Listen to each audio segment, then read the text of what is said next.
Hey, I'm Bob, totally blind since birth and into Star Wars. Going to be talking about part one of that little TV show that premiered on Disney Plus a couple days ago. Obi-Wan Kenobi, I think it's called. Some of you guys may have heard of it. Spoilers ahead regarding part one, possibly part two as well. Please watch both episodes before listening to my thoughts. Also, share, like, and subscribe, whatever else you're supposed to do on YouTube. With that being said, I'm getting into the episode. So, I loved the opening flashback that we got pertaining to Order 66. We are thrust right into the action on Coruscant and in the Jedi Temple. Don't care how many Order 66 scenes we've gotten over the years, be they in video games, animation, live action. I think they're always going to feel like a gut punch because you've seen that camaraderie between the Jedi and the clones develop throughout the Clone Wars over a span of 3 years, and then to have the most evil, manipulative man in the galaxy just turn it on its head with one code phrase, execute Order 66, it's always going to be gut-wrenching to watch. And I love seeing Jedi Master Minas Velti sacrificing herself so that group of younglings could escape. And it's awesome to know that a few of the kids made it out all right. I kind of wondered if we'd see just what had happened to Grogu, but nothing yet. That's okay, though. There is still time. So, speaking of time, we flash forward about 10 years, and we're on Tatooine. We get to see the arrival of the Inquisitors. I love that scene, because we get to see how much of a loose cannon Reva, our new character, our third sister, is. I mean, she has been fixated on Obi-Wan for such a long time. And even though she is ordered to cease her search for him, she still goes behind the Grand Inquisitor's back. And she's going to do what she needs to do in order to gain favor with Vader. I mean, that's what the dark side is all about. Being selfish, acquiring power, doing whatever you need to do in order to rise through the ranks. And Reva is all about doing that. She's very ambitious. She's very brash, very impulsive. I really love her character. It's awesome seeing her menacing folks with that lightsaber, throwing knives at people's heads. So, yeah, we get to see Nari, the new Jedi, and right away he is found out, but he escapes. And then we finally get to see Ewan McGregor, Ben Kenobi, the man himself, hacking and whacking and smacking and chopping that meat, doing his little day job on Tatooine. I really like that scene because, well, I mean, yeah, Ben does live in a little cave, but he's got to make ends meet by chopping meat. You know, he's got to keep the power running. He's got to eat. So kind of fun to watch him living a sort of day in the life. So pretty cool scene there. I liked seeing him traveling on that little hover transport or hover train or whatever you want to call it. And later, watching him barter with Tika, the little Jawa, I love the dialogue between those two. And thank God for descriptive audio tracks as well as the subtitle narration therein, because I would have been totally lost. By the way, I think Nicole Zanzarella does a fantastic job narrating all the scenes, but leaving everything like the dialogue and the sound effects still audible. I think it's wonderful to have that on Plus, so I can actually watch Star Wars like everyone else. So I'm having a ball with the show. And so, yeah, we see Ben bartering so he can buy young Luke Skywalker a Skyhopper. And even though we saw Luke pretending to be a starfighter pilot in the trailer, I love seeing that little scene of Ben heading to the moisture farm, kind of watching Luke through his binoculars. At least I think he was using electro binoculars. I've seen the episode twice.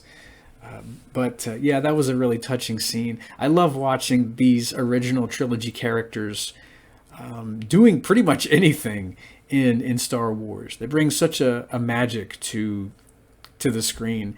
And I was also a big fan of the prequels, so it's like a massive Star Wars feast in terms of the Obi-Wan Kenobi series. I just love it. So yeah, we knew we were going to get to see Luke, but I had no idea we were going to be getting a younger Princess Leia. And I just love that character. I love what the young actress, I think her name's Vivien Blair, I love what she brings to the table as Leia. It was awesome seeing Leia not really wanting to do the royalty thing, ducking out of the palace, running and climbing trees, and watching starships with her little pet droid. It's very much a Leia thing to do. I love the dialogue that they gave her, and I love how she delivered the dialogue. She really fits into the role well, and I think Carrie Fisher, if she were still with us, I think she very, very much approved. So yeah, way to go, Viv. And well, we get to see more of Nari on Tatooine.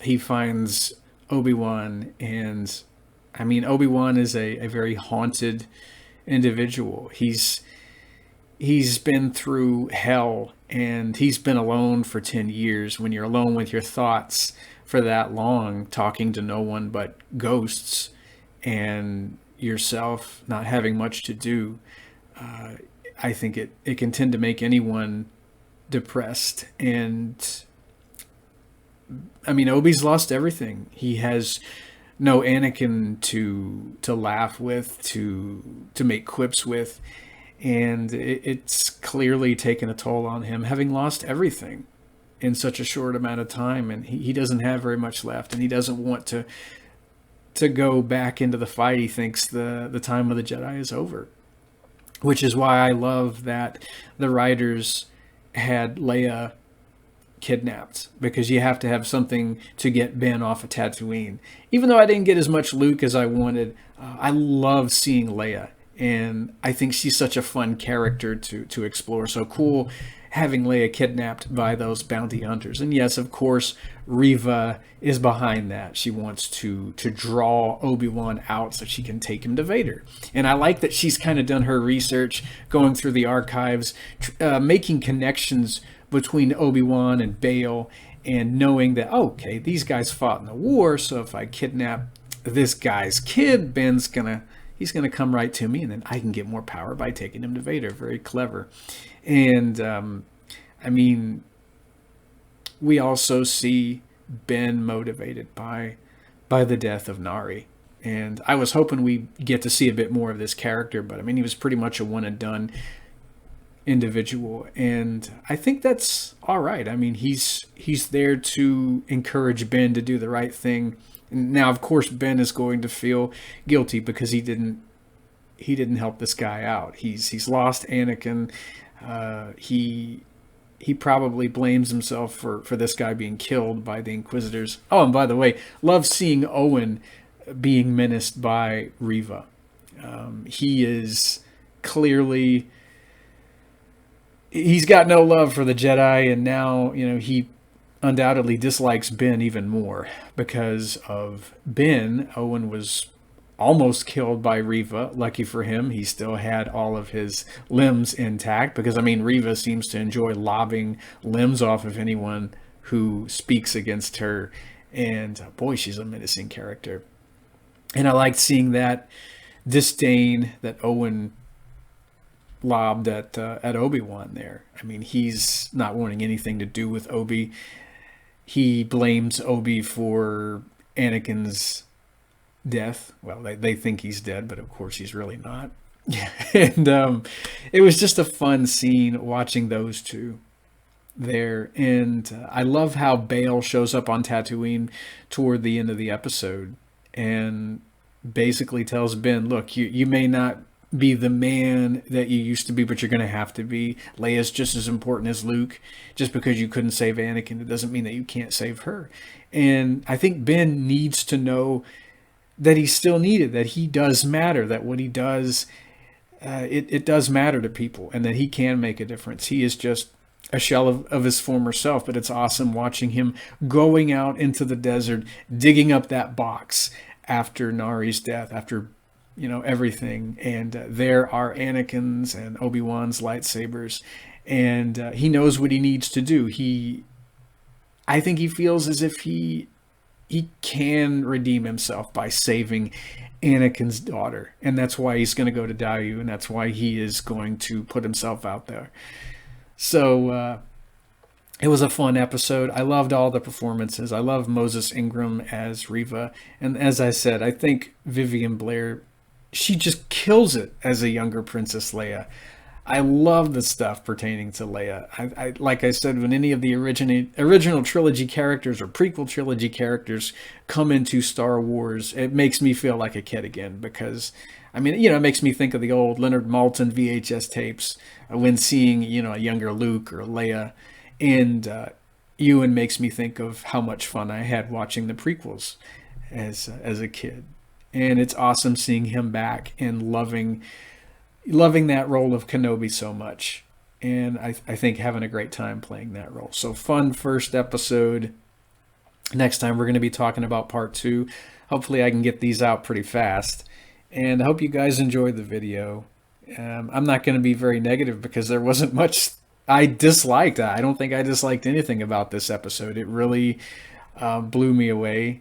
And episode 2, well, that did even more so. We'll be talking about that next time. Have a great day, and may the Force be with you.